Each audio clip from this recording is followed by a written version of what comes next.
1/4 во државава на преживување. Над половина милион граѓани до крајот на годинава се очекува да бидат сиромашни, дневно со по 200 денари во џебот, покажува на новата студија. Ова е резултатот од глобалната криза и растот на инфлацијата, за да се скроти сиромаштијата според експертите.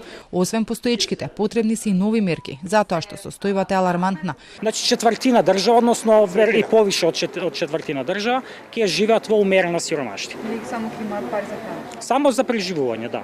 Мора да се зголемат сите примања на луѓето, односно социјалната помош, пензиите, платите, сите примања врз кои што државата може да влие. И од ССМ повторуваа дека податоците се загрижувачки. Голема бројка на граѓани, освен за храна и режиски трошоци, немаат пари за ништо друго. Се повеќе и повеќе граѓаните и работниците се жалат дека не се преживува повеќе ни со минимална и просечна плата, а камоли со две минимални плати. Истражувањата покажуваат дека за да се преживее луѓето мора да работат на 3 места. Не одат ниту на одмора, некои се откажали од облеката. За да можат да преживуваат, не отишли на контролни прегледи веќе и 5 години, за да можат да го преживеат месецот. Вице-премиерот Битики ги слушна бројките од анализите и се обиде да ги увери граѓаните дека и тој скромно се облекува и не троши на брендирана облека. Браниме, не носам бренд, носам од Чичко Борче сако и костум. Чичко Борче е наш човек кој што се труди за да го извади лебот од неговите златни раце.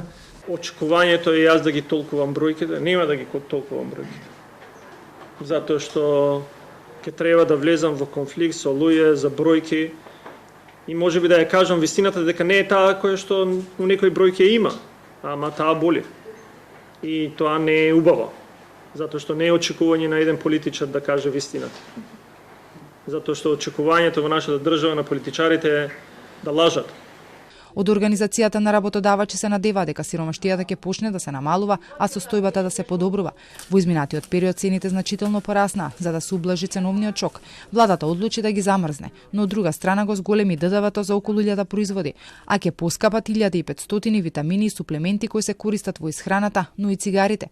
И покрај тоа властите не очекуваат нов скок на инфлацијата. Напротив, сметаат дека до крајот на годинава ќе падне до 5%, иако од ММФ очекуваат да биде 10%.